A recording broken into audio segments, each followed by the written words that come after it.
अस्सलाम वालेकुम फ्रेंड्स, आज हम बात करेंगे ड्रामा सीरियल मन आंगन के एपिसोड नंबर 34 के बारे में। तो फ्रेंड्स, ड्रामे के नेक्स्ट एपिसोड में आप देखेंगे सकलैन की बीवी के सामने उसकी हकीकत नहीं आती और वो तो फारिया को देखते ही मुकर गया कि ये झूठ बोल रही है, फ्रॉड कर रही है मेरे साथ। तभी सकलैन का भरम ही रह गया, मगर अब फारिया भी फैसला कर चुकी है कि वो सकलैन को नाको चने चुपवाएगी और वो उसे खुद ही छोड़ेगी। तो उधर महानूर की ऑफिस में प्रमोशन भी हो चुकी है। सभी महानूर और फराज को मुबारकबाद भी देते हैं, मगर ऐसे में फराज जो कि महानूर से खुशी का इजहार नहीं कर पाया, वो तो बिल्कुल खामोश ही रहता है। लेकिन दो जो उसके कुलीग हैं, जो हर बात पे तबसरा करते हैं और तंज भी, और अब की बार भी उन्होंने ऐसा ही किया। फराज साहब के रास्ते की दीवार तो उनकी बीवी खुद है। जैसे मियान में दो तलवारें नहीं रह सकती, ऐसे ही दोनों मियाँ बीवी भी एक ही रैंक पर रह के काम नहीं कर सकते। तो फराज भी इन दोनों की ये सब बातें सुन लेता है और कहीं ना कहीं उस पे भी थोड़ी सी बातें असर कर गई, मगर वो फिर भी खामोश ही रहा। ऐसे में महानूर उससे गिला करती है कि उसकी कामयाबी पर उसे सबने मुबारकबाद दी, लेकिन फराज ने उसे कोई भी मुबारकबाद नहीं दी। तभी फराज उससे कहता है कि तुम्हें क्या लगता है कि मैं तुमसे जलता हूँ, लेकिन उसे तो बस यही रंज था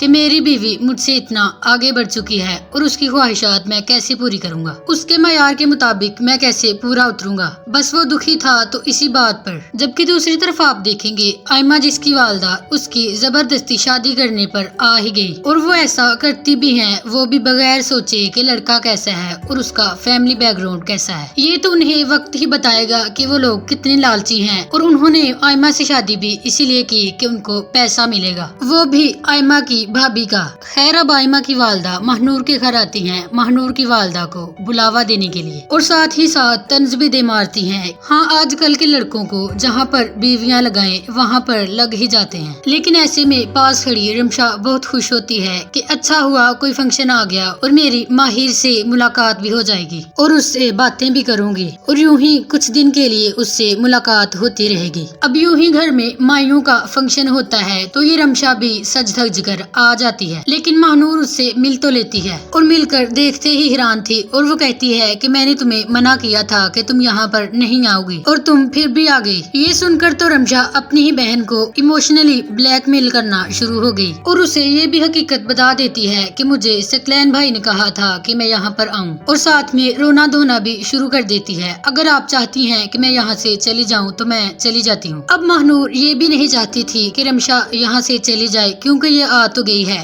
तो फिर महानूर उसे रोक लेती है। तभी जब महानूर और फराज अपने कमरे में तैयार होने के लिए जाते हैं तो रमशा को भी मौका मिल जाता है, और रमशा फौरन से माहिर को ढूंढना शुरू कर देती है और उसके पास आती है, और वो कुछ लड़कियों से बातें कर रहा होता है। तभी रमशा उसके पीछे जाती है और उससे बातें करती है। तभी ये माहिर भी उस पर काफी डोरे डालता है, और ऐन उसी वक्त महानूर भी कमरे से तैयार होके निकल रही होती है, और वो ये सारा नजारा अपनी आंखों से देखती है, जिसे ये सब कुछ देख के बिल्कुल भी अच्छा नहीं लगा। हालांकि वो इस रमशा को रोक रोक के थक चुकी है, लेकिन ये रमशा है कि उसकी कोई भी बात मानने को तैयार ही नहीं। खैर, फिर यूं ही कुछ देर के बाद फंक्शन भी शुरू हो जाता है। उधर महानूर की वालदा जो कि घर पर अकेली हैं, और उनके पास अरीबा भी आ जाती है, और कुछ ही देर के बाद वहाँ पर सकलैन भी आ जाता है। तभी वहाँ पे उसकी वालदा ये इजहार भी कर देती हैं कि सकलैन उसका सगे बेटों से भी ज्यादा ख्याल रखता है, अगर मेरा सगा बेटा भी होता तो इतना ख्याल नहीं रख सकता। तभी सकलैन भी कह देता है कि सगा बेटा ना सही पर बेटा तो हूँ ना, लेकिन अब उनको क्या अंदाजा कि यही बेटा बन के उनकी सारी जड़ें काट रहा है। अब तक इनकी सारी जायदाद तो बेच चुका है, रहा सहा ये घर, और उसकी भी ये डील फाइनल कर चुका है। खैर, सकलैन एक दिन मुंह के बल गिरेगा तो जरूर, और उसे गिराने वाली फारिया ही होगी। अब ये अरीबा, जिसे डॉक्टर्स ने उम्मीद दिला दी है कि ये माँ बन सकती है, तभी तो वो मेडिसिन ले रही थी, और सकलैन नहीं चाहता कि ये माँ बन सके, क्योंकि इसे तो मैंने छोड़ना ही है, और तभी हो सकता है कि ये जानबूझकर उसके लिए गलत मेडिसिन ले आया हो ताकि ये माँ बन ही ना सके। पर फ्रेंड्स, आप इसके मुतालिक क्या राय रखते हैं? अपनी कीमती राय का इजहार जरूर कीजिए, और अगर आपको हमारी ये वीडियो अच्छी लगी तो इस वीडियो को लाइक और हमारे चैनल को सब्सक्राइब कर दें, और साथ मौजूद घंटी के निशान को दबा दें ताकि मजीद अच्छी वीडियोस की नोटिफिकेशन आप तक पहुंच सके। शुक्रिया।